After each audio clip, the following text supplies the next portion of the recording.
ਸਤਿ ਸ਼੍ਰੀ ਅਕਾਲ। ਤੁਸੀਂ ਜੁੜੇ ਹੋਏ ਹੋ ਪੰਜਾਬੀ ਰੇਡੀਓ USA ਦੇ ਨਾਲ ਤੇ ਮੈਂ ਹਾਂ ਪ੍ਰਵੀਨ ਸ਼ਰਮਾ ਲੈ ਕੇ ਹਾਜ਼ਰ ਹਾਂ ਪ੍ਰੋਗਰਾਮ ਖਬਰ ਤੇ ਨਜ਼ਰ।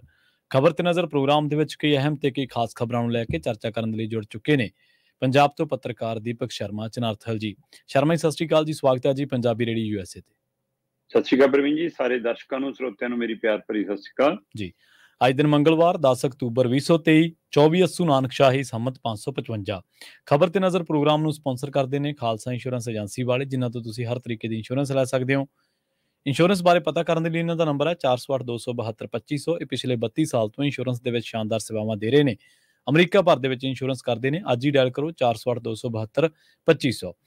ਟਰਕੀਅਨ ਇਮੀਗ੍ਰੇਸ਼ਨ ਲਾ ਫਰਮ ਵਾਲੇ ਜੇ ਟਰਕੀਅਨ ਟੋਰਨੀ ਟਰਕੀਅਨ ਦੇ ਨਾਲ ਤੁਸੀਂ US ਇਮੀਗ੍ਰੇਸ਼ਨ ਬਾਬਤ ਕੋਈ ਵੀ ਸਲਾਹ ਕਰਨੀ, ਕੋਈ ਵੀ ਸਵਾਲ ਪੁੱਛਣਾ ਤੇ ਇਹਨਾਂ ਦਾ ਨੰਬਰ ਹੈ 415 909 0503। ਗੁਰਦੀਪ ਸਿੰਘ ਬਿਰਦੀ ਕਲੋਬੀ, ਸਤਨਾਮ ਸਿੰਘ ਸ਼ੇਰਗਿੱਲ ਸਿਲਮਾ, ਵਿਸਲਾ ਫੈਮਿਲੀ ਫਰੈਜ਼ਨੋ, ਮਨਦੀਪ ਸਿੰਘ ਸੰਦੀਪ ਕੌਰ ਸੈਨ ਹੋਜ਼ੇ ਤੇ ਮਨਜੀਤ ਸਿੰਘ ਸੈਨ ਹੋਜ਼ੇ। ਇਹਨਾਂ ਸਾਰੇ ਹੀ ਸਪਾਂਸਰਸ ਦਾ ਬਹੁਤ ਬਹੁਤ ਧੰਨਵਾਦ। ਤੇ ਜੇਕਰ ਤੁਸੀਂ ਵੀ ਪੰਜਾਬੀ ਰੇਡੀਓ USA ਦੇ ਇਹਨਾਂ ਪ੍ਰੋਗਰਾਮਾਂ ਨੂੰ ਸਪਾਂਸਰ ਕਰਨਾ ਚਾਹੁੰਦੇ ਹੋ ਤਾਂ ਸਟੂਡੀਓ ਦਾ ਨੰਬਰ ਹੈ 408 272 5200। ਪੰਜਾਬੀ ਰੇਡੀਓ USA ਦੇ ਪ੍ਰੋਗਰਾਮ ਖਬਰ ਤੇ ਨਜ਼ਰ ਨੂੰ ਤੁਸੀਂ ਇਸ ਵੇਲੇ ਸੁਣ ਰਹੇ ਹੋ AM FM ਸਟੇਸ਼ਨਸ ਦੇ ਨਾਲ ਰੇਡੀਓ ਸੈੱਟ ਤੇ, ਨੈਟ ਤੇ, mobile app, social media platforms, Facebook, YouTube ਤੇ ਸੁਣ ਰਹੇ ਹੋ। ਸਾਰੇ ਹੀ ਦਰਸ਼ਕਾਂ ਤੇ ਸਰੋਤਿਆਂ ਦਾ ਪ੍ਰੋਗਰਾਮ ਖਬਰ ਤੇ ਨਜ਼ਰ ਦੇ ਵਿੱਚ ਸਵਾਗਤ ਹੈ। ਸ਼ਰਮਾ ਜੀ, ਰੁਖ ਕਰੀਏ ਖਬਰਾਂ ਦਾ ਤੇ ਸ਼ੁਰੂਆਤ ਕਰੀਏ ਪੰਜਾਬ ਦੀ ਹੋਣੀ ਤੋਂ। ਗੱਲ ਕਰੀਏ SYL ਦੇ ਵਿਵਾਦ ਦੀ। ਆਮ ਆਦਮੀ ਪਾਰਟੀ ਦੀ ਸਰਕਾਰ ਨੂੰ ਇਸ ਵਿਵਾਦ ਨੇ ਫਾਇਦਾ ਦੇਣਾ ਜਾਂ ਨੁਕਸਾਨ, ਜਿਸ ਤਰੀਕੇ ਦੀ ਰਾਜਨੀਤੀ ਚੱਲ ਰਹੀ ਹੈ? ਪ੍ਰਵੀਨ ਜੀ, ਫੌਰੀ ਤੌਰ ਤੇ ਤਾਂ ਇਹ ਲੱਗ ਰਿਹਾ ਕਿ SYL ਵਿਵਾਦ ਨਾਲ ਪੰਜਾਬ ਸਰਕਾਰ ਨੂੰ ਸਾਹ ਆ ਗਿਆ ਜੀ। ਪੰਜਾਬ ਸਰਕਾਰ ਕਈ ਮਸਲਿਆਂ ਤੇ ਘਿਰੀ ਸੀ, ਕਈ ਮੁੱਦਿਆਂ ਤੇ ਸਵਾਲ ਸੀ। ਸਾਰਾ ਕੁਝ ਕੇਂਦਰਿਤ ਹੁਣ SYL ਤੇ ਹੋ ਗਿਆ ਜੀ ਜੀ। ਸੋ ਇਸ ਲਈ ਸਿੱਧੇ ਰੂਪ 'ਚ ਲੱਗਦਾ ਕਿ ਫੌਰੀ ਤੌਰ ਤੇ ਆਮ ਆਦਮੀ ਪਾਰਟੀ ਨੂੰ ਇਹਦੇ ਵਿੱਚੋਂ ਇਹ ਫਾਇਦਾ ਹੁੰਦਾ ਦਿਖਦਾ ਕਿ ਉਹਨਾਂ ਨੂੰ ਬਾਕੀ ਮੁੱਦਿਆਂ ਤੇ ਜਿਹੜੀ ਉਂਗਲ ਉੱਠ ਰਹੀ ਸੀ, ਕਰਜ਼ਿਆਂ ਦਾ ਹਿਸਾਬ, ਖਰਚਿਆਂ ਦਾ ਹਿਸਾਬ, ਜਹਾਜ਼ ਦੀ ਉਡਾਰੀਆਂ ਦਾ ਹਿਸਾਬ, ਮੰਤਰੀਆਂ ਦੇ ਵਿਵਾਦਾਂ ਦਾ ਹਿਸਾਬ, ਲੈਣ ਦੇਣ ਦਾ ਹਿਸਾਬ, ਉਹ ਸਾਰੇ ਮਾਮਲੇ ਠੰਡੇ ਹੋ ਗਏ। ਪਰ ਦੂਸਰੇ ਪਾਸੇ ਘਰ ਮੂਹਰੇ ਪ੍ਰਦਰਸ਼ਨ ਹੁਣ ਹਾਈ ਲੈਵਲ ਦੇ, ਜਦੋਂ ਕਿ ਪਹਿਲਾਂ ਜਿਹੜੇ CM ਦੇ ਘਰ ਕੰਨੀ ਨੂੰ ਆਉਂਦੇ ਸੀ, ਚਾਹੇ ਉਹ ਸੰਗਰੂਰ ਕੰਨੀ ਨੂੰ ਆਉਂਦੇ ਸੀ ਚਾਹੇ ਚੰਡੀਗੜ੍ਹ ਕੰਨੀ ਨੂੰ ਆਉਂਦੇ ਸੀ, ਉਹ ਆਉਂਦੇ ਸੀਗੇ ਰੁਜ਼ਗਾਰ ਵਾਲੇ, ਬੇਰੁਜ਼ਗਾਰ ਜਾਂ ਕਿਸੇ ਕੱਚੇ ਪੱਕੇ, ਉਹ ਸਾਰੇ ਪਹਿਲੂ ਸੀਗੇ। ਪਰ ਹੁਣ ਆਉਂਦੇ ਨੇ ਲੀਡਰ, ਕੋਈ ਸਾਬਕਾ ਮੰਤਰੀ, ਕੋਈ ਸਾਬਕਾ ਉਪ ਮੁੱਖ ਮੰਤਰੀ, ਕੋਈ ਸਾਬਕਾ MP, ਉਹ ਕੁਰਸੀਆਂ ਵੀ ਨਾਲ ਲੈ ਕੇ ਆਉਂਦੇ ਨੇ ਕਿ ਮੁੱਖ ਮੰਤਰੀ ਸਾਹਿਬ ਦੀ ਕੁਰਸੀ ਵੀ ਨਾਲ ਲੈ, ਇਹਨਾਂ ਨੂੰ ਵੀ ਬਿਠਾਉਣਾ ਹੈ ਨਾ। ਸੋ ਇਸ ਲਈ ਹੁਣ ਘਰ ਮੂਹਰੇ ਹਾਈ ਪ੍ਰੋਫਾਈਲ ਕਾਂਗਰਸ ਪ੍ਰਦਰਸ਼ਨ ਕਰ ਚੁੱਕੀ ਆ ਜੀ, BJP ਕਰ ਚੁੱਕੀ ਹੈ, ਇੱਥੋਂ ਤੱਕ ਕਿ ਪਾਣੀਆਂ ਵਾਲੇ ਮੁੱਦੇ ਤੇ, ਹੈ ਨਾ। ਹੱਸੀ ਵੀ ਆਉਂਦੀ ਹੈ ਕਿ ਭਾਜਪਾ ਨੂੰ ਵੀ ਪੰਜਾਬ ਦੇ ਪਾਣੀਆਂ ਦੀ ਯਾਦ ਆਉਣ ਲੱਗੀ, ਬਿਲਕੁਲ। ਤੇ ਹੈ ਉਸ ਤੋਂ ਬਾਅਦ ਅਕਾਲੀ, ਤੇ ਇਹ ਸਾਰਾ ਪ੍ਰਦਰਸ਼ਨ ਵੀ ਹੋ ਰਿਹਾ। ਇਸ ਨਾਲ ਉਸ ਦੇ ਉੱਤੇ ਕੇਂਦਰਿਤ ਵੀ ਵੱਡਾ ਹੁੰਦਾ ਜਾ ਰਿਹਾ। ਸੋ ਆਮ ਆਦਮੀ ਪਾਰਟੀ ਲਈ ਇਸ ਦੇ ਨਾਲ ਘਰਾਓ ਵੀ ਵੱਧ ਗਿਆ। ਜਿੱਥੋਂ ਤੱਕ SYL ਦਾ ਮੁੱਦਾ, ਇਹ ਦੋ ਸੂਬਿਆਂ ਦੇ ਵਿਚਾਲੇ ਖੜਾ ਕੀਤਾ ਗਿਆ ਵਿਵਾਦ ਹੈ, ਜਿਹੜਾ ਕਿ ਵਿਵਾਦ ਹੈ ਨਹੀਂ ਸੀ, ਜਿਹੜੇ ਵਿਵਾਦ ਦੀ ਲੋੜ ਨਹੀਂ ਸੀ, ਜਿਸ ਨੂੰ ਵਿਵਾਦ ਬਣਾਉਣ ਦੀ ਜ਼ਰੂਰਤ ਨਹੀਂ ਸੀ, ਕਿਉਂਕਿ ਇਹ ਨਹਿਰ ਦੀ ਕੋਈ ਹੋਂਦ ਦੀ ਉਹ ਲੋੜ ਨਹੀਂ ਸੀ। ਜੀ ਜੀ। ਜਿੰਨਾ ਤੁਸੀਂ ਤੈਅ ਕਰਕੇ ਪਾਣੀ ਦੇਣਾ ਸੀ, ਇੱਕ ਨਹਿਰ ਰਾਹੀਂ ਦੇ ਰਹੇ ਹੋ, ਤੇ ਦੂਜੀ ਨਹਿਰ ਕੱਢ ਕੇ ਪਾਣੀ ਕਿੱਥੋਂ ਪੈਦਾ ਕਰੋਗੇ? ਕੋਈ ਫੈਕਟਰੀ ਲਾਉਣੀ ਆ? ਪਾਣੀ ਤਾਂ ਉੱਥੋਂ ਹੀ ਆਉਣਾ ਨਾ ਜੀ, ਉਹੀ ਸਤਲੁਜ ਆ ਤੇ ਉਸੇ ਜੋ ਨਹਿਰ ਆ, ਤੇ ਉਸੇ ਨੂੰ ਤੁਸੀਂ ਜੋੜ ਕੇ ਤੁਸੀਂ ਪਾਣੀ ਦੇਣ ਨੂੰ ਫਿਰਦੇ ਹੋ। ਫਿਰ ਕਿਹਦਾ ਪਾਣੀ ਮਾਰਨਾ, ਕਿਹਦਾ ਹੱਕ ਮਾਰਨਾ, ਕਿਹੜੀ ਨਹਿਰ ਦਾ ਘਟਾਉਣਾ? ਸੋ ਇਹ ਸਾਰਾ ਵਿਵਾਦ ਖੜਾ ਕੀਤਾ ਗਿਆ। ਪਰ ਇਹ ਤਾਂ ਸਪਸ਼ਟ ਹੈ ਨਾ ਕਿ ਵਿਵਾਦ ਪੰਜਾਬ ਤੇ ਹਰਿਆਣੇ ਵਿਚਾਲੇ ਆ। ਤੇ ਇਸ ਮੌਕੇ ਪੰਜਾਬ ਦੇ ਵਿੱਚ ਆਮ ਆਦਮੀ ਪਾਰਟੀ ਦੀ ਸਰਕਾਰ ਆ, ਤੇ ਪ੍ਰਵੀਨ ਜੀ ਹਰਿਆਣੇ 'ਚ ਸਰਕਾਰ ਬਣਾਉਣ ਨੂੰ ਫਿਰਦੇ ਆ ਜੀ। ਤੇ ਫਿਰ SYL ਵਿਵਾਦ ਇਹਨਾਂ ਲਈ ਨਫਾ ਕਿ ਨੁਕਸਾਨ, ਇਹ ਹਿਸਾਬ ਲਾ ਲਓ। ਪੰਜਾਬ ਦੇ ਵਿੱਚ ਸਰਕਾਰ ਹੁੰਦਿਆਂ ਜੇ SYL ਦੇ ਹੱਕ 'ਚ ਹਰਿਆਣੇ ਨਾਲ ਖੜਦੇ ਨੇ ਜੀ, ਤੇ ਜਿਹੜੀ ਮਾੜੀ ਮੋਟੀ ਭੱਲ ਬਚੀ ਆ ਜੇ, ਉਹ ਵੀ ਨਹੀਂ ਬਚਣੀ। ਆਪ ਮਹਾਰ ਇੱਕ ਵਿਰੋਧ ਉੱਠ ਖੜਾ ਹੋਣਾ। ਵਿਰੋਧੀ ਦਲ ਤਾਂ ਮੌਕਾ ਭਾਲਦੇ ਹੀ ਨੇ, ਪਰ ਜਨਤਾ ਦੇ ਮਨ 'ਚ, ਆਮ ਵਰਗ ਦੇ ਮਨ 'ਚ, ਕਿਸਾਨਾਂ ਦੇ ਮਨ 'ਚ, ਠੀਕ ਹੈ ਨਾ, ਉਹ ਇੱਕ ਨਵਾਂ ਰੋਸਾ ਖੜਾ ਹੋਣਾ, ਉਹਦੇ ਨਾਲ ਇੱਕ ਲਹਿਰ ਖੜੀ ਹੋਣ ਦਾ ਡਰ ਖੜਾ। ਪਰ ਜੇ ਹਰਿਆਣੇ ਵਾਲੀ ਸਰਕਾਰ ਬਣਾਉਣੀ ਆ, ਫਿਰ ਡੱਕਾ ਉੱਧਰ ਸਿੱਟਣਾ ਪੈਣਾ। ਸੋ ਇਸ ਲਈ ਇੱਕ ਦੁਵਿਧਾ ਤਾਂ ਇਹ ਆ ਕਿ ਜੇ ਇੱਥੇ ਹੁੰਦਿਆਂ ਸਰਕਾਰ ਦੇ ਉਲਟ ਜਾਂਦੇ ਤਾਂ ਪੰਜਾਬ 'ਚ ਵਿਰੋਧ ਹੁੰਦਾ, ਜੇ ਉੱਥੇ ਸਰਕਾਰ ਬਣਾਉਣ ਲਈ ਨਹੀਂ ਕਰਦੇ ਤਾਂ ਉੱਥੇ ਸਰਕਾਰ ਬਣਨ ਦੀ ਆਸ ਨਹੀਂ ਵੱਜਦੀ ਜੀ ਜੀ। ਹਰਿਆਣੇ ਨੂੰ ਦਰਕਨਾਰ ਕਰਨ ਦਾ ਮਤਲਬ ਇਹਨਾਂ ਨੂੰ ਇਹ ਲੱਗਦਾ ਕਿ ਦਿੱਲੀ 'ਚ ਵੀ ਸਾਡਾ ਨੁਕਸਾਨ ਹੋ ਜਾਣਾ। ਸੋ ਇਸ ਲਈ ਆਮ ਆਦਮੀ ਪਾਰਟੀ ਇਸ ਪਹਿਲੂ ਤੇ ਦੁਵਿਧਾ 'ਚ ਵੀ ਫਸੀ ਆ, ਜਦੋਂ ਕਿ ਇਹ ਸਥਿਤੀ ਸਪਸ਼ਟ ਆ ਕਿ ਪੰਜਾਬ ਕੋਲ ਵਾਧੂ ਪਾਣੀ ਨਹੀਂ ਆ। ਤੇ ਇਹੀ ਗੱਲ ਭਗਵੰਤ ਮਾਨ ਕਹਿੰਦੇ, ਮੈਂ ਕਹਿਣਾ ਜੀ ਜੀ ਜੀ, ਭਗਵੰਤ ਮਾਨ ਆਪਣੀ ਕੈਬਨਿਟ 'ਚ ਵੀ ਕਹਿੰਦੇ ਨੇ ਕਿ ਪਾਣੀ ਜਾਣ ਨਹੀਂ ਦਿਆਂਗੇ, ਕੋਈ ਵਾਧੂ ਪਾਣੀ ਨਹੀਂ ਆ ਪੰਜਾਬ ਕੋਲ ਦੇਣ ਲਈ। ਕਹਿੰਦੇ ਜੀ ਅਸੀਂ ਅਦਾਲਤ 'ਚ ਵੀ ਇਹੀ ਕਹਿਤਾ, SVL ਦੇ ਮੁੱਦੇ ਤੇ ਅਸੀਂ ਚਰਚਾ ਵੀ ਕਰਾਉਣੀ ਆ, ਅਸੀਂ ਸੈਸ਼ਨ ਵੀ ਬੁਲਾ ਲਿਆ ਜੀ। ਪਰ ਦੂਸਰੇ ਪਾਸੇ ਵਿਰੋਧੀ ਦਲ ਕਹਿੰਦੇ ਨੇ ਕਿ ਨਹੀਂ, ਜਿਹਨਾਂ ਦੇ ਹੱਥ ਵੱਢ ਕੇ ਦੇਤੇ, ਇਹ ਤਾਂ ਅਦਾਲਤ 'ਚ ਇਹ ਦਸਤਾਵੇਜ਼ ਦਿਆ ਜੀ ਕਿ ਅਸੀਂ ਬਣਾਉਣ ਲਈ ਤਿਆਰ ਹਾਂ ਜੀ, ਸਾਨੂੰ ਵਿਰੋਧੀ ਦਲ ਨਹੀਂ ਬਣਾਉਣ ਦਿੰਦੇ। ਸੋ ਇਹ ਸੱਚ ਝੂਠ ਨੇ ਇਹਨਾਂ ਨੂੰ ਕਟਹਿਰੇ 'ਚ ਲਿਆ ਖੜਾ ਕੀਤਾ ਜੀ ਜੀ। ਇਹ ਸੱਚ ਝੂਠ ਦਾ ਨਤਾਰਾ ਕਿ 20-21 ਤਰੀਕ ਨੂੰ ਜਿਹੜਾ 2 ਰੋਜ਼ਾ ਵਿਸ਼ੇਸ਼ ਸੈਸ਼ਨ ਬੁਲਾਇਆ ਜਾ ਰਿਹਾ ਇਸ ਗੱਲ ਦੇ ਮੁੱਦੇ ਤੇ, ਜਿਹਦੀ ਗੱਲ ਆਪਾਂ ਪਹਿਲਾਂ ਕਰ ਚੁੱਕੇ ਹਾਂ ਪਿਛਲੇ ਪ੍ਰੋਗਰਾਮਾਂ 'ਚ ਕਿ ਸੈਸ਼ਨ ਬੁਲਾਉਣਗੇ, ਔਰ ਇਹ ਇੱਕ ਚੰਗਾ ਉਸਾਰੂ ਪਲ ਮੰਨਦਾ ਮੈਂ ਇਹਨੂੰ, ਉਸਾਰੂ ਕਦਮ ਮੰਨਦਾ। ਇਸ ਮੁੱਦੇ ਤੇ ਵਿਧਾਨ ਸਭਾ 'ਚ ਬਹਿਸ ਹੋਏਗੀ, ਪਰ ਸਵਾਲ ਇੱਥੇ ਫਿਰ ਅਜੇ ਰਾਜਪਾਲ ਵਾਲਾ ਪੇਚਾ ਫਿਰ ਪੈਣਾ। ਅੱਛਾ ਜੀ ਜੀ, ਪਿਛਲੇ ਸੈਸ਼ਨ 'ਚ ਜਦੋਂ ਬੁਲਾਇਆ ਗਿਆ ਸੀ, ਪਿਛਲਾ ਸੈਸ਼ਨ, ਤਦ ਰਾਜਪਾਲ ਨੇ ਰੌਲਾ ਪਾਇਆ ਸੀ ਕਿ ਮੇਰੇ ਤੋਂ ਮਨਜ਼ੂਰੀ ਨਹੀਂ ਲਈ। ਉਹ ਮੁੱਦਾ ਫਿਰ ਭਖਣਾ ਇੱਕ ਵਾਰ। ਅਗਲੇ ਕਹਿੰਦੇ ਕਿ ਅਸੀਂ ਬਜਟ ਸੈਸ਼ਨ ਨੂੰ ਅੱਗੇ ਕਰ ਲੈਂਦੇ ਹਾਂ, ਬਜਟ ਸੈਸ਼ਨ ਨਹੀਂ ਅਜੇ ਤੱਕ ਮੁਕਾਇਆ, ਮੁਲਤਵੀ ਕਰ ਲੈਂਦੇ ਹਾਂ, ਫਿਰ ਚਾਲੂ ਕਰ ਲੈਂਦੇ ਹਾਂ, ਫਿਰ ਮੁਲਤਵੀ ਕਰ ਲੈਂਦੇ, ਫਿਰ ਅਸੀਂ ਉਠਾਉਂਦੇ ਹੀ ਨਹੀਂ ਗਏ ਸੈਸ਼ਨ ਨੂੰ। ਸੋ ਹੁਣ ਫਿਰ ਉਸੇ ਲੜੀ ਤਹਿਤ ਬੁਲਾ ਲਿਆ। ਤੇ ਜਦੋਂ ਕਿ ਸੰਵਿਧਾਨ ਨਿਯਮਾਵਲੀ ਕਹਿੰਦੀ ਆ ਕਿ ਜੇਕਰ ਬਜਟ ਸੈਸ਼ਨ ਨੂੰ ਅੱਗੇ ਲੈ ਕੇ ਜਾਣਾ, ਉਹਦੀ ਉਹ ਅਗਲੇ ਪੜਾਅ ਕਰਨਾ, ਤਾਂ ਉਹ ਬਜਟ ਦੇ ਆਲੇ ਦੁਆਲੇ ਘੁੰਮੂਗੀ ਗੱਲ ਜੀ। ਉਹ ਚਰਚਾ ਬਜਟ ਨੂੰ ਧਿਆਨ 'ਚ ਰੱਖ ਕੇ ਹੋ ਸਕਦੀ ਆ, ਪਰ ਇੱਥੇ ਹੀ ਚਰਚਾ ਹੁਣ SVL ਤੇ ਹੋਣੀ ਆ। ਰਾਜੀਵ ਲੋਂਗੋਵਾਲ ਸਮਝੌਤਾ 1985 ਵਾਲਾ, 24 ਜੁਲਾਈ 1985 ਰਾਜੀਵ ਲੋਂਗੋਵਾਲ ਸਮਝੌਤਾ ਹੈ ਨਾ, ਜਾਂ ਕਪੂਰੀ ਟੱਕ ਜਾਂ ਦੇਵੀ ਲਾਲ ਤੇ ਬਾਦਲ ਵਾਲਾ ਸਮਝੌਤਾ, ਉਹ ਸਾਰੇ ਪਹਿਲੂਆਂ ਦੇ ਉੱਤੇ ਵੀ ਘੇਰਾਬੰਦੀ ਹੋਣੀ ਹੈ। ਬਿਲਕੁਲ ਸਹੀ। ਉਸ ਦਾ ਜਵਾਬ ਵਿਰੋਧੀਆਂ ਕੋਲ ਹੋਣਾ ਨਹੀਂ, ਔਰ ਦੇ ਵੀ ਨਹੀਂ ਹੋਣਾ। ਹਾਂ, ਹੁਣ ਉਹ ਕਿੰਨੀ ਉੱਚੀ ਬੋਲ ਕੇ ਘਿਰਨ ਦੀ ਕੋਸ਼ਿਸ਼ ਕਰਦੇ ਨੇ, ਤੇ ਸਰਕਾਰ ਪਿਛਲੇ ਰਿਕਾਰਡ ਦੇ ਹਵਾਲੇ ਨਾਲ ਤੇ ਆਪਣੇ ਕੈਮਰਿਆਂ ਦੀ ਖੇਡ ਦੇ ਹਵਾਲੇ ਨਾਲ ਕਿ ਵਿਰੋਧੀ ਦਲਾਂ ਨੂੰ ਦੂਰ ਤੋਂ ਦਿਖਾਓ, ਆਪਣੇ ਆਪ ਨੇੜੇ ਤੋਂ ਦਿਖਾਓ, ਉਹਦੇ ਰਾਹੀਂ ਆਪਣਾ ਕਿੰਨਾ ਪ੍ਰਚਾਰ ਤੇ ਬਚਾਅ ਕਰਦੀ ਹੈ ਦੇਖਣ ਵਾਲੀ ਗੱਲ ਹੋਗੀ। ਪਰ ਅਜੇ ਇਹ ਕਹਿਣਾ ਕਿ SVL ਦੇ ਵਿਵਾਦ ਨਾਲ ਆਪ ਦਾ ਨੁਕਸਾਨ ਹੋਣਾ ਜਾਂ ਫਾਇਦਾ ਹੋਣਾ, ਇਹ ਤਾਂ ਮਤਲਬ ਅਜੇ ਕਾਲਬਾਜ਼ੀ ਹੋਗੀ। 20-21 ਤਰੀਕ ਕਿਹੜਾ ਦੂਰ ਹੈ, ਉਸ ਦਿਨ ਪਤਾ ਲੱਗ ਜਾਣਾ ਕਿ ਕਿੱਧਰ ਨੂੰ ਪਾਣੀ ਵਗਦਾ, ਕਿੱਧਰ ਨੂੰ ਨਹੀਂ ਵਗਦਾ। ਪਰ ਇਸ ਮਸਲੇ ਨੇ ਪੰਜਾਬ ਸਰਕਾਰ ਨੂੰ ਹੋਰਨਾਂ ਮੁੱਦਿਆਂ ਤੋਂ ਫੌਰੀ ਰਾਹਤ ਜ਼ਰੂਰ ਦਵਾਈ ਆ, ਉਹਨਾਂ ਮੁੱਦਿਆਂ ਤੋਂ ਬਚਾਅ ਜ਼ਰੂਰ ਹੈ। ਸਿੱਧੇ ਤੰਜ ਕਸਣ ਦੇ, ਸਿੱਧੇ ਕਮੈਂਟ ਹੋਣ ਦੇ, ਸਿੱਧੇ ਟਵੀਟ ਹੋਣ ਦੇ, ਹੁਣ ਸਾਰਾ ਕੁਝ SVL ਦੇ ਆਲੇ ਦੁਆਲੇ ਘੁੰਮ ਰਿਹਾ ਕਿ ਇਸ ਮਸਲੇ ਤੇ ਜੀ ਇਹਨਾਂ ਨੇ ਧੋਖਾ ਕਰ ਲਿਆ, ਉਹ ਕਹਿੰਦੇ ਪਹਿਲਿਆਂ ਨੇ ਧੋਖਾ ਕਰ ਲਿਆ। ਸੋ ਹੁਣ ਦੇਖਦੇ ਜੀ 20-21 ਨੂੰ ਕਿੱਧਰ ਨੂੰ ਕਹਾਣੀ ਜਾਂਦੀ। ਇਸ ਮੁੱਦੇ ਤੇ 2 ਰੋਜ਼ਾ ਸੈਸ਼ਨ ਇੱਕ ਵਾਰ ਫਿਰ ਸਭ ਦੀ ਨਜ਼ਰ ਤੇ ਹੋਏਗਾ। ਪਰ ਇੱਕ ਗੱਲ ਹੋਰ ਵੀ ਸ਼ਰਮਾ ਜੀ ਗੌਰ ਕਰਨ ਵਾਲੀ ਆ ਕਿ SYL ਦੇ ਮਸਲੇ ਤੇ ਪੰਜਾਬ ਦੇ ਲੋਕਾਂ ਨੂੰ ਸਿਆਸੀ ਰੌਲੇ ਰੱਪੇ ਦੀ ਜ਼ਰੂਰਤ ਨਹੀਂ ਆ। ਪੰਜਾਬੀਆਂ ਨੂੰ ਇੱਕ ਕੰਸਟਰਕਟਿਵ ਏਜੰਡਾ ਚਾਹੀਦਾ ਕਿ ਤੁਸੀਂ ਆਪਣੇ ਪੱਧਰ ਤੇ ਕਰ ਕੀ ਰਹੇ ਹੋ। ਅਕਾਲੀਆਂ ਦੇ 2 ਮੈਂਬਰ ਪਾਰਲੀਮੈਂਟ ਨੇ ਲੋਕ ਸਭਾ ਦੇ ਵਿੱਚ, ਆਮ ਆਦਮੀ ਪਾਰਟੀ ਦੇ 7 ਮੈਂਬਰ ਪਾਰਲੀਮੈਂਟ ਨੇ ਰਾਜ ਸਭਾ ਦੇ ਵਿੱਚ, ਪੰਜਾਬ ਦੇ 117 ਨੁਮਾਇੰਦੇ ਨੇ, 3-4 ਅਕਾਲੀ ਦਲ ਦੇ ਨੇ, ਹਾਂਜੀ ਕਾਂਗਰਸ ਦੇ ਬੈਠੇ ਨੇ MP, ਕਾਂਗਰਸ ਦੇ MP ਬੈਠੇ ਨੇ। ਸੋ ਬਿਲਕੁਲ ਕਾਂਗਰਸ ਦੇ ਕਿੰਨੇ ਨੇ?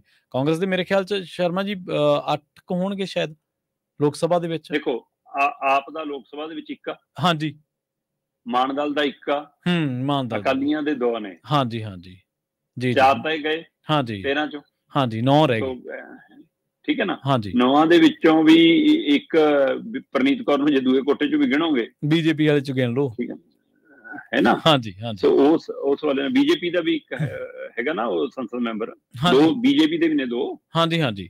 ਸੋ 6-7 ਸੰਨੀ ਦਿਓਲ ਵੀ ਸੱਚ ਗੈਰ ਹਾਜ਼ਰ ਮੈਂਬਰ ਵੀ ਹੈਗਾ 1, ਹਾਂਜੀ ਉਹ ਭੁੱਲ ਗਏ ਸੀ। 2 ਉਹਨਾਂ ਦੇ 4, 2 6, 7 ਇਸ ਸਮੇਂ ਕਾਂਗਰਸ ਦੇ ਨੇ। ਸੋ 7 ਦੇ ਵਿੱਚੋਂ ਵੀ ਜੇਕਰ ਤੁਸੀਂ ਪ੍ਰਨੀਤ ਨੂੰ ਬਾਹਰ ਰੱਖ ਲਓ ਤਾਂ ਵੀ 6 ਤਾਂ ਹੈਗੇ ਨੇ ਅਜੇ। 6 ਤਾਂ ਹੈਗੇ ਬਿਲਕੁਲ। ਹਾਂ, ਇਹ 6-7 ਜਾਣੇ ਜਾਂ 13 ਜਾਣੇ ਇਹ ਲਾ ਲਓ, 7 ਰਾਜ ਸਭਾ ਵਾਲੇ ਲਾ ਲਓ, 20 ਜਾਣੇ ਇਹ ਆ, 117 ਨੁਮਾਇੰਦੇ ਇਹ ਆ। ਕੀ ਇਹ ਸਾਰੇ ਇਹ ਮੁੱਖ ਮੰਤਰੀ ਦੀ ਕੋਠੀ ਵੱਲ ਨੂੰ ਤਾਂ ਭੱਜਦੇ ਨੇ, ਚਲੋ ਉਧਰ ਨੂੰ ਭੱਜਣਾ ਵੀ ਚਾਹੀਦਾ। ਕੀ ਸਾਰੇ ਜਾ ਕੇ ਦਿੱਲੀ ਨਹੀਂ ਬਹਿ ਸਕਦੇ ਸ਼ਰਮਾ? ਸਵਾਲ ਤਾਂ ਇਹੀ ਹੈ। ਹਾਂਜੀ, ਆਪਾਂ ਅਗਲੀ ਖਬਰ ਦੇ ਵੱਲ ਵਧੀਆ ਸ਼ਰਮਾ ਜੀ, ਤੇ ਗੱਲ ਕਰੀਏ ਹੁਣ ਟੈਗੋਰ ਥੀਏਟਰ ਵੱਲ ਨੂੰ ਹੋ ਜਾਂਦੇ ਆ। ਕਹਿੰਦੇ ਕਿ ਗੰਭੀਰ ਮਸਲਿਆਂ ਦੀ ਪੰਜਾਬ ਦਿਆਂ ਦੀ ਹੋਣੀ ਹੈ ਬਹਿਸ, ਪਰ ਹੋਊਗੀ ਨਾਟਕੀ ਸਟੇਜ ਤੇ। ਕਿਤੇ ਨਾਟਕੀ ਸਟੇਜ ਤੇ ਤਾਂ ਹੋ ਜੇ ਕੋਈ ਗੱਲ ਨਹੀਂ, ਬਹਿਸ ਲਈ ਸਟੇਜ ਤਾਂ ਚਾਹੀਦੀ ਹੈ, ਪਰ ਨਾਟਕੀ ਰੂਪ ਨਾ ਲੈ ਜਾਵੇ ਸ਼ਰਮਾ ਜੀ। ਨਹੀਂ, ਇਹ ਕੀਤਾ ਹੀ ਨਾਟਕ ਜਾ ਰਿਹਾ ਪ੍ਰਵੀਨ ਜੀ। ਜੀ ਜੀ। ਜੇਕਰ ਬਹਿਸ ਦੀ ਗੰਭੀਰਤਾ ਹੁੰਦੀ ਹੂੰ ਤਾਂ ਫਿਰ ਇਸ ਸੈਸ਼ਨ ਨੂੰ 4 ਦਿਨ ਦਾ ਕਰ ਲੈਂਦੇ। ਹਾਂ, ਇਹ ਬਿਲਕੁਲ ਬਿਲਕੁਲ ਵਾਜਿਬ ਗੱਲ ਹੈ ਤੁਹਾਡੀ। 2 ਦਿਨ ਦਾ ਕਿਉਂ? ਫਿਰ ਸਵਾਲ ਹੈਗਾ ਕਿ ਪੰਜਾਬ ਦੇ ਮੁੱਦਿਆਂ ਤੇ ਬਹਿਸ ਕਰਨੀ ਆ ਜਾਂ ਪਿਛਲੇ 70 ਸਾਲਾਂ ਦੇ ਹਵਾਲੇ ਨਾਲ ਬਸ ਇੱਕ ਦੂਏ ਨੂੰ ਨੀਵਾਂ ਦਿਖਾਉਣ ਦੀ ਕੋਸ਼ਿਸ਼ ਕਰਨੀ ਜਾਂ ਤਾਂ ਤੁਸੀਂ ਏਜੰਡਾ ਤੈਅ ਕਰ ਦਿਓ ਜੀ ਕਿ ਹਾਂ ਭਾਈ ਅਸੀਂ ਨਸ਼ਿਆਂ ਤੇ 4 ਘੰਟੇ ਬਹਿਸ ਕਰਾਂਗੇ, ਇੱਕ ਦੂਏ ਨੂੰ ਦੋਸ਼ੀ ਠਹਿਰਾਵਾਂਗੇ 4 ਘੰਟੇ, ਅਗਲੇ 4 ਘੰਟੇ ਅਸੀਂ ਇਹਦੇ ਕਾਰਨਾਂ ਦੇ ਉੱਪਰ ਚਰਚਾ ਕਰਾਂਗੇ, ਅਗਲੇ 2 ਘੰਟਿਆਂ ਚ ਇਹਦਾ ਹੱਲ ਕਿਵੇਂ ਨਿਕਲਣਾ ਉਹਦੇ ਪਰ ਆਵਾਂਗੇ। ਕਰ ਲਓ ਪੜਾਅ ਦਰ ਪੜਾਅ। ਆ ਜਾਓ ਇਸੇ ਤਰ੍ਹਾਂ ਮਾਈਨਿੰਗ ਤੇ, ਆ ਜਾਓ ਇਸੇ ਤਰ੍ਹਾਂ ਰੁਜ਼ਗਾਰ ਤੇ, ਆ ਜਾਓ ਇਸੇ ਤਰ੍ਹਾਂ ਸਿਹਤ ਤੇ, ਆ ਜਾਓ ਇਸੇ ਤਰ੍ਹਾਂ ਕਿਸਾਨੀ ਤੇ, ਆ ਜਾਓ ਮਜ਼ਦੂਰਾਂ ਤੇ, ਆ ਜਾਓ ਪੰਜਾਬ ਦੀਆਂ ਖੇਡ ਨੀਤੀਆਂ ਤੇ, ਪੜਾਅ ਦਰ ਪੜਾਓ। ਜੇ ਤਾਂ ਕੋਈ ਹੱਲ ਕੱਢਣਾ ਜੀ ਜੀ ਇਹ ਤਾਂ ਸਮਝ ਆਉਂਦੀ ਹੈ। ਜੇਕਰ ਸਿਰਫ ਵੀਡੀਓ ਕੈਮਰਿਆਂ ਰਾਹੀਂ, ਸੋਸ਼ਲ ਮੀਡੀਆ ਰਾਹੀਂ, ਆਪਣੇ ਪਸੰਦੀਦਾ ਚੈਨਲਾਂ ਰਾਹੀਂ ਇੱਕ ਦੂਜੇ ਦੀਆਂ ਪਾਰਟੀਆਂ ਦੇ ਲੀਡਰਾਂ ਨੂੰ ਨੀਵਾਂ ਦਿਖਾਉਣਾ, ਭੰਡਣਾ, ਫਿਰ ਤਾਂ ਟਾਈਮ ਪਾਸ ਹੈ ਜਨਾਬ। ਤੁਸੀਂ ਹੁਣ ਵਿਰੋਧੀ ਧਿਰ ਨਹੀਂ ਹੋ, ਆਮ ਆਦਮੀ ਪਾਰਟੀ ਸਰਕਾਰ 'ਚ ਹੈ ਜੀ, ਬਿਲਕੁਲ ਸਹੀ ਕਿਹਾ ਤੁਸੀਂ। ਤੇ ਪਰ ਉਹਨਾਂ ਦਾ ਢੰਗ ਤਰੀਕਾ ਸਿਰਫ ਵਿਰੋਧੀਆਂ ਵਾਲਾ ਹੀ ਹੈ। ਅਕਾਲੀਆਂ ਨੇ ਕੀਤਾ, ਕਾਂਗਰਸੀਆਂ ਨੇ ਕੀਤਾ, ਭਾਜਪਾਈਆਂ ਨੇ ਕੀਤਾ, ਪੁਰਾਣੇ ਨੇ ਕੀਤਾ, ਉਹ ਲੋਕਾਂ ਨੇ ਹਰਾ ਤੇ, ਘਰਾਂ ਨੂੰ ਤੋੜ ਤੇ। ਜੀ ਸਹੀ ਹੈ। ਉਹਨਾਂ ਦੇ ਗੁਨਾਹਾਂ ਦੀ ਸਜ਼ਾ ਦਿੱਤੀ। 1.5 ਸਾਲ ਤੋਂ ਤੁਸੀਂ ਹੋ ਪੰਜਾਬ ਦੇ, ਪੰਜਾਬ ਤੁਹਾਡੇ ਹੱਥਾਂ 'ਚ। 1.5 ਸਾਲ 'ਚ 1.5 ਸਾਲ 'ਚ ਕੀ ਕੀਤਾ ਇਹ ਦੱਸ ਦਿਓ ਜੀ। ਹਾਂ, ਬਹਿਸ ਹੋਣੀ ਚਾਹੀਦੀ ਆ ਜੀ, ਪਰ ਬਹਿਸ ਹੱਲ ਤੱਕ ਜਾਣੀ ਚਾਹੀਦੀ ਹੈ, ਹੱਲ ਤੱਕ ਜਾਣੀ ਚਾਹੀਦੀ। ਤੇ ਪ੍ਰਵੀਨ ਜੀ, ਬਹਿਸ ਲਈ ਪੰਜਾਬ ਨੇ 117 ਬੰਦੇ ਆਪਣੇ ਚੁਣੇ ਹੋਏ ਨੇ, ਤੇ ਫਿਰ ਪਾਰਟੀਆਂ ਦੀ ਕੀ ਹੁੰਦਾ ਵੀ ਜੀ। ਜਦੋਂ 117 ਵਿਧਾਨ ਸਭਾ ਦੇ ਮੈਂਬਰ ਪੰਜਾਬ ਨੇ ਚੁਣ ਕੇ ਵਿਧਾਨ ਸਭਾ 'ਚ ਭੇਜਤੇ, ਰਾਜਾ ਵੜਿੰਗ ਕੀ ਅਧਿਕਾਰ ਰੱਖਦਾ ਪੰਜਾਬ ਦੇ ਲਈ ਫੈਸਲਾ ਲੈਣ ਦਾ ਬਤੌਰ ਪਾਰਟੀ ਪ੍ਰਧਾਨ? ਪਰ ਬਤੌਰ ਹਲਕੇ ਦਾ ਐਮਐਲਏ ਉਸ ਨੂੰ ਵਿਧਾਨ ਸਭਾ 'ਚ ਆਪਣੀ ਗੱਲ ਰੱਖਣ ਦਾ ਅਧਿਕਾਰ ਹੈ। ਕਰੋ ਨਾ ਬਤੌਰ ਐਮਐਲਏ ਤੋਂ ਨਾ ਗੱਲ। ਜੀ ਜੀ ਜੀ। ਸੁਨੀਲ ਜਾਖੜ ਅੱਜ ਨਾ ਐਮਐਲਏ ਨਾ ਐਮਪੀ ਪ੍ਰਧਾਨ ਹੈ। ਪਾਰਟੀ ਦੇ ਪ੍ਰਧਾਨ ਦੇ ਨਾਤੇ ਉਹ ਪੰਜਾਬ ਲਈ ਕਿਹੜੀ ਦਸਤਖਤ ਕਰ ਸਕਦਾ ਜੀ, ਦੱਸ ਦਿਓ ਮੈਨੂੰ। ਹਾਂਜੀ ਹਾਂਜੀ। ਉਹਨਾਂ ਦਾ ਲੋਕਾਂ ਨੇ 1 ਨੁਮਾਇੰਦਾ ਜਿਤਾਇਆ, 2 ਜਿਤਾਏ ਵਿਧਾਨ ਸਭਾ ਜਿਹੜੇ ਹੈਗੇ ਉਹ ਕਰ। ਲੋਕਾਂ ਨੇ ਆਪਣੇ ਨੁਮਾਇੰਦੇ ਚੁਣ ਕੇ ਭੇਜਤੇ। ਤੁਸੀਂ ਪੰਜਾਬ ਦੇ ਮੁੱਦਿਆਂ ਤੇ ਬਹਿਸ ਕਰਨੀ ਹੈ ਔਰ ਪੰਜਾਬ ਦੀ ਵਿਧਾਨ ਸਭਾ 'ਚ ਕਰੋ। ਬਿਲਕੁਲ ਸਹੀ ਹੈ।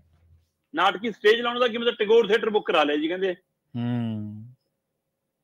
ਤੇ ਵਿਰੋਧੀ ਤਰ੍ਹਾਂ ਪ੍ਰਤਾਪ ਬਾਜਵਾ ਕਹਿੰਦਾ ਨਹੀਂ ਜੀ, ਜੱਜ ਦੀ ਹਾਜ਼ਰੀ 'ਚ ਕਰੋ, ਖੁੱਲੇ ਥਾਂ ਤੇ ਕਰੋ ਜੀ, ਵਿਧਾਨ ਸਭਾ ਤੋਂ ਬਾਹਰ ਕਿਤੇ ਕਰ ਲਓ ਜੀ।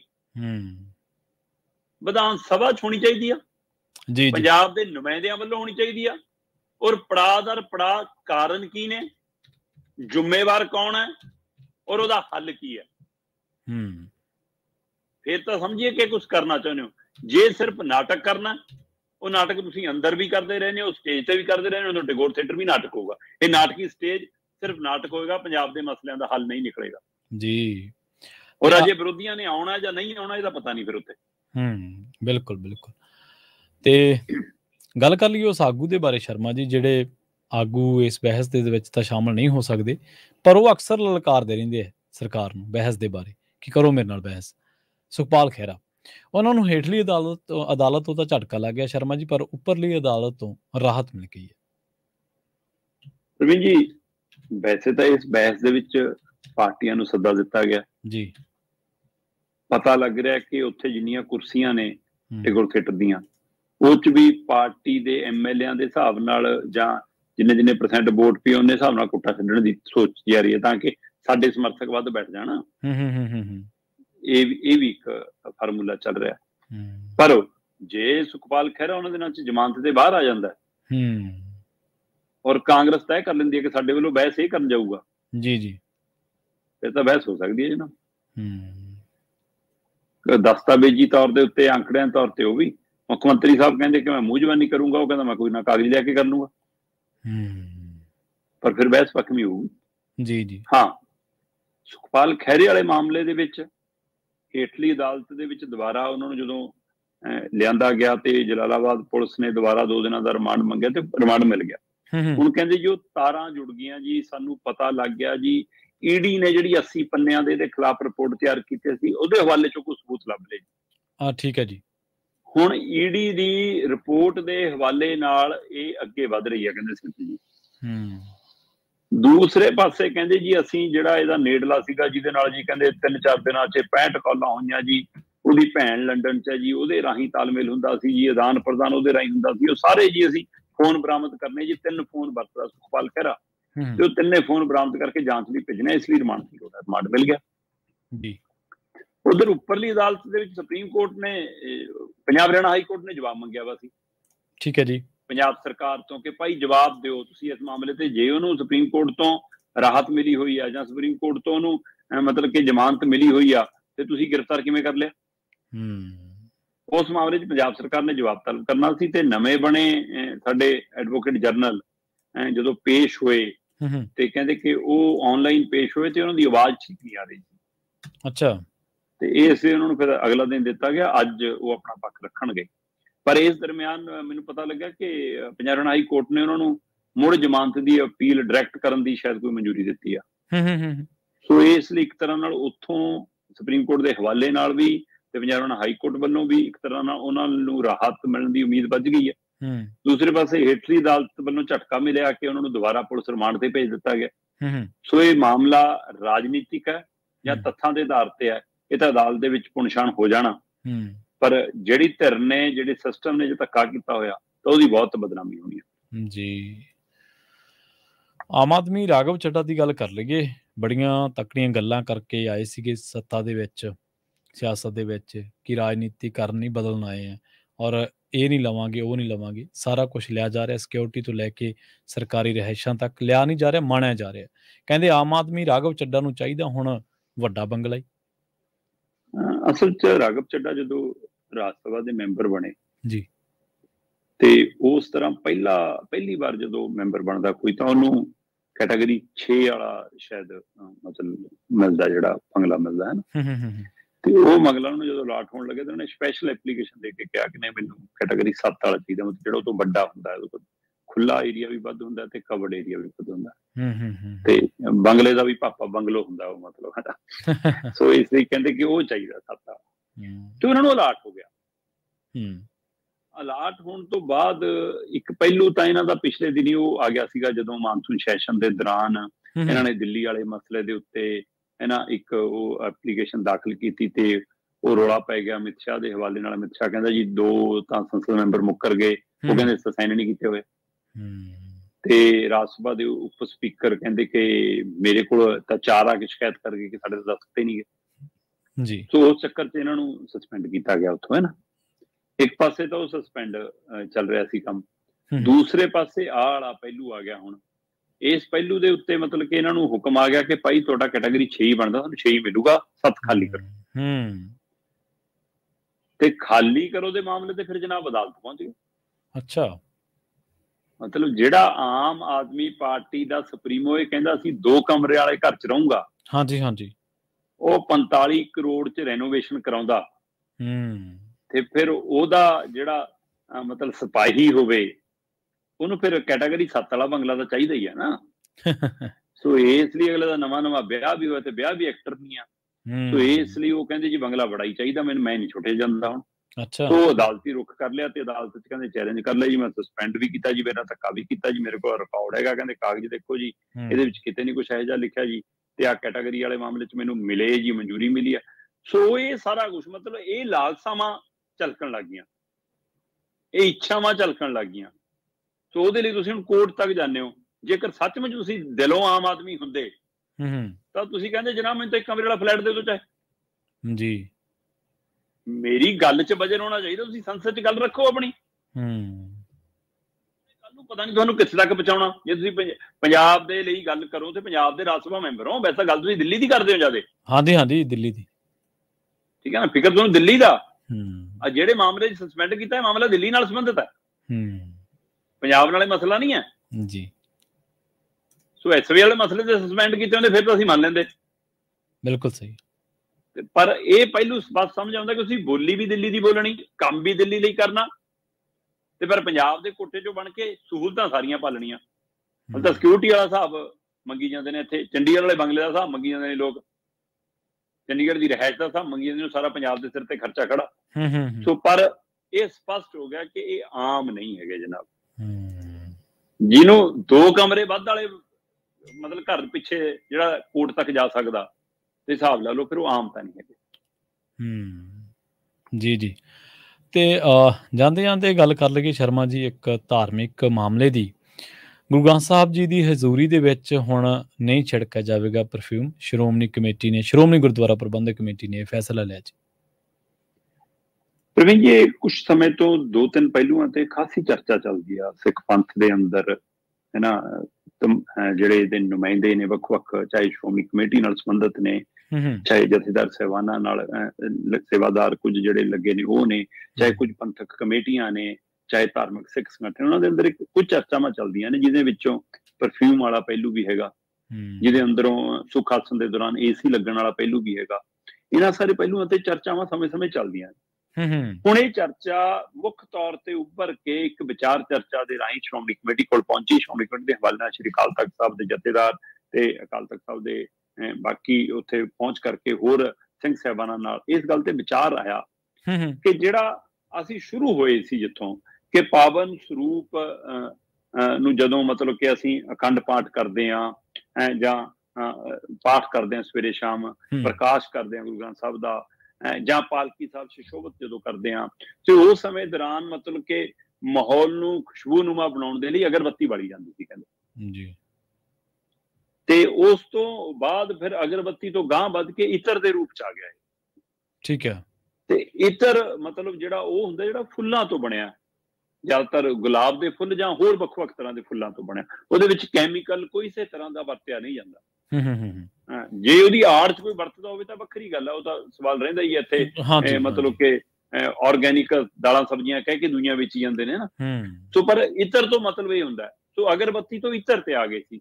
ਪਰ ਹੁਣ ਦਰਬਾਰ ਸਾਹਿਬ ਦੇ ਵਿੱਚ ਜਦੋਂ ਪਾਲਕੀ ਸਾਹਿਬ ਚ ਸਜਾ ਕੇ ਗੁਰੂ ਗ੍ਰੰਥ ਸਾਹਿਬ ਨੂੰ ਲਿਆਂਦਾ ਜਾਂਦਾ ਹੈ ਔਰ ਸੁਖਾਸਨ ਲਿਜਾਇਆ ਜਾਂਦਾ ਹੈ, ਉਸ ਸਮੇਂ ਦੌਰਾਨ ਪਾਲਕੀ ਸਾਹਿਬ ਦੇ ਉੱਤੇ ਪਰਫਿਊਮ ਛਿੜਕਿਆ ਜਾਂਦਾ। ਠੀਕ ਹੈ। ਜਾਂ ਨਗਰ ਕੀਰਤਨਾਂ ਦੇ ਦੌਰਾਨ ਪਰਫਿਊਮ ਦਾ ਛਿੜਕਾਓ ਹੁੰਦਾ ਹੈ ਨਾ। ਸੋ ਇਸ ਹਵਾਲੇ ਨਾਲ ਉਹ ਕਹਿੰਦੇ ਕਿ ਅਗਰਬੱਤੀ ਤੋਂ ਆਪਾਂ ਇਤਰ ਤੇ ਆ ਗਏ, ਇਤਰ ਤੋਂ ਪਰਫਿਊਮ ਤੇ ਆ ਗਏ। ਔਰ ਜਿਹੜੀਆਂ ਧਿਰਾਂ ਨੇ ਵਿਚਾਰ ਰੱਖਿਆ, ਜਿਹੜੇ ਮਾਹਿਰਾਂ ਨੇ ਸਿੱਖ ਪੰਥ ਦੀਆਂ ਰਹਿਤ ਰਵਾਇਤਾਂ ਨੂੰ ਪਾਲਣ ਕਰਨ ਵਾਲੀਆਂ ਜਿਹੜੀਆਂ ਧਿਰਾਂ ਨੇ ਆਪਣੀ ਰਾਏ ਰੱਖੀ, ਉਹਦੇ ਵਿੱਚ ਇਹ ਗੱਲ ਨਿਕਲ ਗਈ ਕਿ ਅਲਕੋਹਲ ਦੀ ਵਰਤੋਂ ਤਾਂ ਆਪਣੇ ਲਈ ਬੈਨ ਹੈ ਤੇ ਉਹ ਤਾਂ ਵਰਜਿਤ ਹੈ। ਤੇ ਇਤਰ ਤੋਂ ਪਰਫਿਊਮ ਬਣਿਆ ਜਿਹੜਾ, ਇਤਰ ਤੱਕ ਠੀਕ ਸੀ, ਉਹ ਚ ਕੈਮੀਕਲ ਨਹੀਂ ਸੀ, ਪਰ ਪਰਫਿਊਮ ਚ ਤਾਂ ਅਲਕੋਹਲ ਦੀ ਵਰਤੋਂ ਵੀ ਹੁੰਦੀ ਹੈ ਤੇ ਕੈਮੀਕਲ ਦੀ ਵਰਤੋਂ ਵੀ ਹੁੰਦੀ ਹੈ ਜੀ। ਸੋ ਇਸ ਲਈ ਪਰਫਿਊਮ ਨਹੀਂ ਵਰਤਿਆ ਜਾਣਾ ਚਾਹੀਦਾ। ਸੋ ਹੁਣ ਕੀ ਦੁਬਾਰਾ ਇਤਰ ਵੱਲ ਮੁੜਨਗੇ, ਅਗਰਬੱਤੀ ਵੱਲ ਮੁੜਨਗੇ, ਜਾਂ ਇਹਨਾਂ ਸਾਰੀਆਂ ਦੁਨਿਆਵੀ ਚੀਜ਼ਾਂ ਤੋਂ ਲਾਂਭੇ ਹੋਣਗੇ, ਇਹ ਤਾਂ ਅਜੇ ਸਪਸ਼ਟ ਨਹੀਂ ਪਤਾ। ਪਰ ਇਹ ਤੈਅ ਹੋ ਗਿਆ ਜੀ ਕਿ ਹੁਣ ਪਰਫਿਊਮ ਦੀ ਵਰਤੋਂ ਪਾਵਨ ਸਰੂਪ ਸ੍ਰੀ ਗੁਰੂ ਗ੍ਰੰਥ ਸਾਹਿਬ ਦੀ ਹਾਜ਼ਰੀ ਦੇ ਵਿੱਚ ਜਾਂ ਜਿੱਥੇ ਉਹਨਾਂ ਦਾ ਪ੍ਰਕਾਸ਼ ਕਰਨਾ ਹੈ, ਜਿੱਥੇ ਗੁਰੂ ਗ੍ਰੰਥ ਸਾਹਿਬ ਨੂੰ ਸੁਸ਼ੋਭਿਤ ਕਰਨਾ ਹੈ, ਉੱਥੇ ਬਿਲਕੁਲ ਨਹੀਂ ਹੋਏਗਾ। ਹੁਣ ਪਰਫਿਊਮ ਦੀ ਵਰਤੋਂ ਤੇ ਇਹ ਬੈਨ ਹੈ। ਸੋ ਪੜਾਅ ਦਰ ਪੜਾਅ ਅਗਲੀਆਂ ਵੀ ਕੁਝ ਜਿਹੜੀਆਂ ਸਮੇਂ ਦੇ ਹਿਸਾਬ ਨਾਲ ਕੁਝ ਚੀਜ਼ਾਂ ਆ ਜਾਂਦੀਆਂ ਨੇ, ਉਸ ਤੋਂ ਕਿਵੇਂ ਬਚਣਾ ਹੈ ਨਾ, ਉਹ ਉਸ ਦੇ ਬਾਰੇ ਵੀ ਆਉਂਦੇ ਸਮੇਂ ਚਰਚਾਵਾਂ ਕਹਿੰਦੇ ਚੱਲਦੀਆਂ ਰਹਿਣਗੀਆਂ। ਸੋ ਇੱਕ ਪਹਿਲੇ ਪੜਾਅ 'ਚ ਇੱਕ ਲਿਆ ਗਿਆ ਚੰਗਾ ਫੈਸਲਾ ਮੰਨਿਆ ਜਾ ਰਿਹਾ ਕਿ ਹੁਣ ਭਾਈ ਪਰਫਿਊਮ ਦੀ ਵਰਤੋਂ ਗੁਰੂ ਗ੍ਰੰਥ ਸਾਹਿਬ ਦੀ ਹਜ਼ੂਰੀ 'ਚ, ਹਾਜ਼ਰੀ 'ਚ, ਉਹਨਾਂ ਦੀ ਮੌਜੂਦਗੀ 'ਚ ਨਹੀਂ ਕੀਤੀ ਜਾਇਆ ਕਰੇ। ਜੀ ਜੀ। ਸ਼ਰਮਾ ਜੀ, ਇਹਨਾਂ ਖਾਸ ਖਬਰਾਂ ਤੇ ਖਾਸ ਜਾਣਕਾਰੀਆਂ ਦੇ ਲਈ ਤੁਹਾਡਾ ਬਹੁਤ ਬਹੁਤ ਧੰਨਵਾਦ ਜੀ। ਬਹੁਤ ਸ਼ੁਕਰੀਆ ਜੀ। ਜੀ ਜੀ। ਸੋ ਪੰਜਾਬੀ ਰੇਡੀਓ USA ਦੇ ਪ੍ਰੋਗਰਾਮ ਖਬਰ ਤੇ ਨਜ਼ਰ ਨੂੰ ਇੱਥੇ ਹੀ ਆਪਾਂ ਸਮਾਪਤ ਕਰਾਂਗੇ। ਪੰਜਾਬੀ ਰੇਡੀਓ USA ਦੇ ਪ੍ਰੋਗਰਾਮਾਂ ਦਾ ਸਿਲਸਿਲਾ ਲਗਾਤਾਰ ਜਾਰੀ ਹੈ। ਤੁਸੀਂ ਜੁੜੇ ਰਹੋ ਪੰਜਾਬੀ ਰੇਡੀਓ USA ਦੇ ਨਾਲ। ਤੇ ਆਖਿਰ ਦੇ ਵਿੱਚ ਇੱਕ ਵਾਰ ਫਿਰ ਤੋਂ ਤੁਹਾਨੂੰ ਸਭ ਨੂੰ ਪਿਆਰ ਸਤਿਕਾਰ ਸਹਿਤ ਸਤਿ ਸ਼੍ਰੀ ਅਕਾਲ। ਇਜ਼ਰਾਈਲ ਤੇ ਹਮਾਸ ਦੀ ਜੰਗ ਨੂੰ ਲੈ ਕੇ ਪੰਜਾਬੀ ਰੇਡੀਓ USA ਦੇ ਪ੍ਰੋਗਰਾਮ ਅਪਡੇਟ ਅਮਰੀਕਾ ਤੇ ਅਪਡੇਟ ਕੈਲੀਫੋਰਨੀਆ ਦੇ ਵਿੱਚ ਵੀ ਕਈ ਉੱਥੋਂ ਦੀਆਂ ਅਪਡੇਟਸ ਜਿਹੜੀਆਂ ਨੇ ਸਾਂਝੀਆਂ ਕੀਤੀਆਂ ਜਾਂਦੀਆਂ ਨੇ। ਦੇਸ਼ ਦੁਨੀਆ ਦੀਆਂ ਹੋਰ ਖਬਰਾਂ ਦੇ ਲਈ ਜੁੜੇ ਰਹੋ ਪੰਜਾਬੀ ਰੇਡੀਓ USA ਦੇ ਨਾਲ। ਬਹੁਤ ਬਹੁਤ ਧੰਨਵਾਦ। ਸਤਿ ਸ਼੍ਰੀ ਅਕਾਲ।